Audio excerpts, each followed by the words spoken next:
Hi everyone. So we have started this channel encapsulation, and the purpose of this channel is going to be purely understanding the topic in a very summarized way and learning that at the very same point in time. And we'll be working on the courses, things which are covered in CA course. And for today's class, we'll be starting up with CACPT, Indian Contract Act 1872. And just for your information, we'll be covering everything from the CA CPT law or CA foundation law basis the course material provided or the study material provided by ICAI. So to start with, I mean, just the basic, very basic question: what is contract? I think there are मतलब people लोग confuse हो जाते हैं कि contract है क्या, what exactly is a contract. They usually interchangeably use it with agreement, but contract is simply agreement plus if it's enforceable by law. And when I say agreement, so agreement is a proposal or offer plus acceptance, and it should have a consideration. So for instance, you go to someone and you offer them something. That's the one part to it. They accept it. That's the second part to it. And there should also be a consideration involved. It will make a agreement, but it is still not a contract. For an agreement to be converted into contract, the main ingredient is it should be enforceable by law. वो law के तहत enforce कराया जा सके. Something which you can take to the courts or the judges or someone wherein you can get that enforced. That's a contract. And if I talk about the difference between contract and agreement, so a contract is very narrow term because a lot of things can be agreement, but until and unless it is enforceable by law, it is not a contract. So contract is a narrow term. However, at the same time, agreement is a very wider term. There has to be a legal obligation. Like I said, it should be enforceable by law.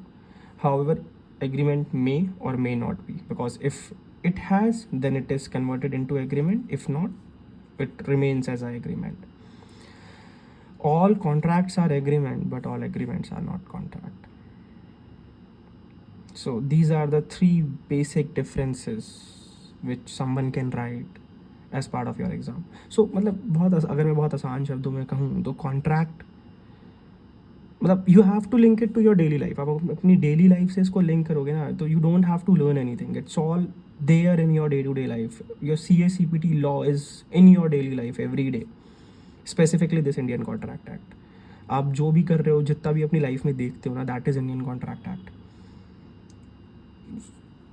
And moving on to the next topic, essentials of a valid contract.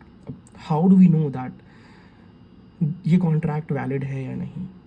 तो course इसको दो part में divide करता है. Section 10 बताता है हमें वो एसेंशियल्स जो एक वैलिड कॉन्ट्रैक्ट फॉर्म करते हैं, बट उसके अलावा भी कुछ चीज़ें हैं जो कहीं लिखी नहीं है but they should be there. So essentials which are not covered by section 10. So 5 line items हैं. 2 पार्टीज होनी चाहिए. There should be an intention to create legal relationship. Fulfillment of legal formalities. There should be certainty and possibility of performance. तो अगर मैं इनको एक एक करके समझाऊँ, सो कॉन्ट्रैक्ट हमेशा 2 लोगों के बीच में हो सकता है. एक ही इंसान अपने साथ ही कॉन्ट्रैक्ट नहीं कर सकता.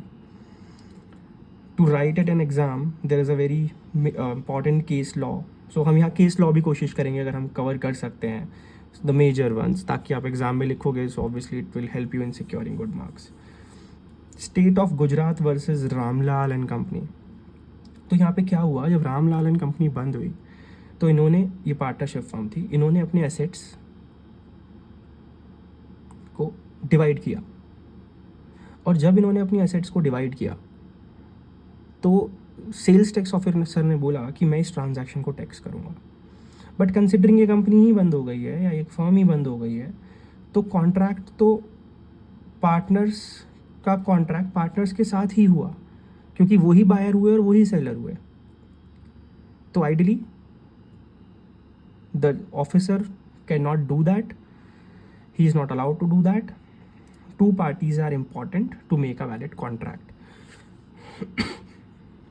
Now, there should be an intention to create legal relationship. मतलब contract, there can be cases जहाँ पे हो सकता है प्रपोजल भी हो, एक्सेप्टेंस भी हो, कुछ कंसिडरेशन भी इन्वॉल्व हो, बट हो सकता है कि हमने उसे उस इंटेंशन से ना क्रिएट किया हो कि हमें इसको इन्फोर्स कराना है लॉ में.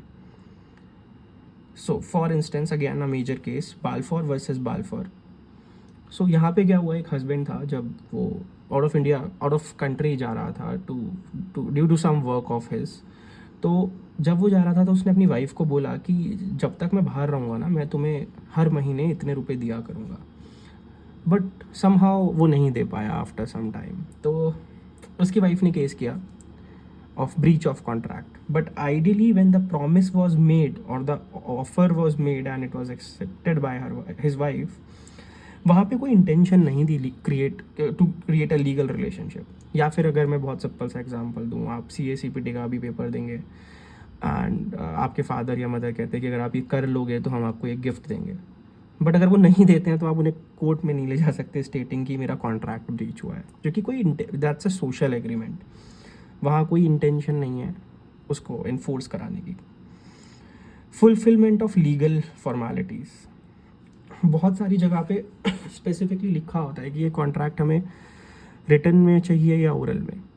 गवर्नमेंट की ही स्पेसिफिकेशंस होती हैं, तो वी शुड फॉलो दैट. अगर for classic example land agreements होते हैं, आइडियली वो तब ही वैलिड होते हैं जब वो कहीं पे रिटन होते हैं, स्टैम्प्ड होते हैं, और maybe a life insurance. There should be certainty. So contract vague नहीं होना चाहिए, बहुत क्लियरली मैंशनड होना चाहिए दैट किसने क्या ऑफर किया है, कौन उसमें क्या दे रहा है, उसकी कंसिडरेशन क्या है, डेट्स क्या हैं. Everything should be clearly mentioned there. And there should be a possibility of performance. ऐसा ना हो कि वो परफॉर्म करना ही पॉसिबल नहीं है, तो वो भी कॉन्ट्रैक्ट के लिए एक बहुत इंपॉर्टेंट पार्ट बन जाता है कि वो पॉसिबल है भी या नहीं. So if I quote a example here for like possibility of agreement.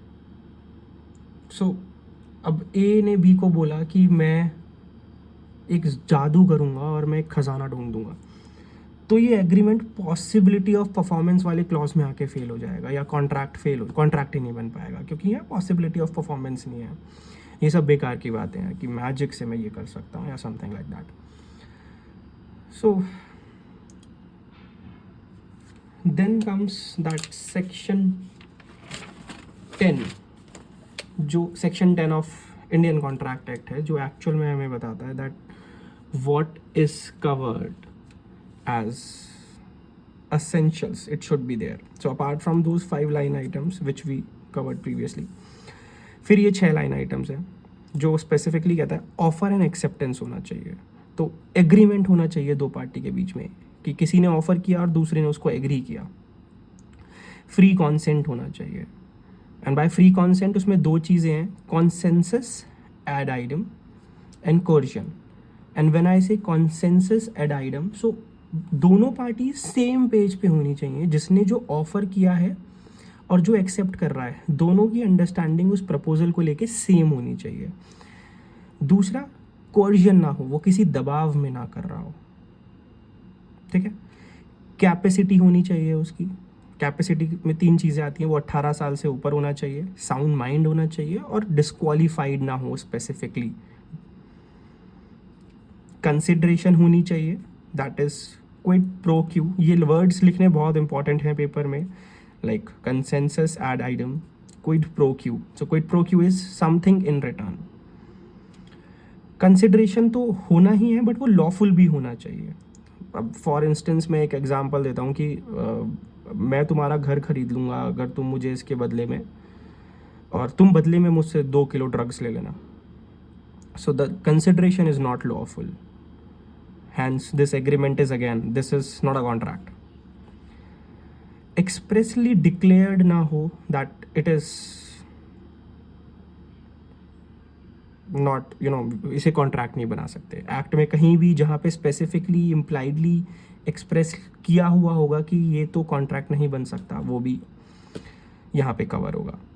सो हमने एक टॉपिक स्टार्ट किया आज जहाँ पे हमने बहुत बेसिक चीज़ें समझी, which comprises of Indian contract act का नेचर ऑफ कॉन्ट्रैक्ट्स, बेसिकली कि कॉन्ट्रैक्ट्स क्या होते हैं, क्या क्या कवर होता है, एग्रीमेंट से कैसे डिफरेंट है वो, असेंशियल्स क्या हैं जो कि 2 पार्ट में डिवाइडेड है. एक पार्ट कहता है कि जो सेक्शन 10 में कवर नहीं है बट स्टिल होने चाहिए, और एक बात करता है जो सेक्शन 10 में हैं और होने ही चाहिए. और ये चीज़ें आई वुड से बहुत इंपॉर्टेंट हैं साइड में याद करने के लिए.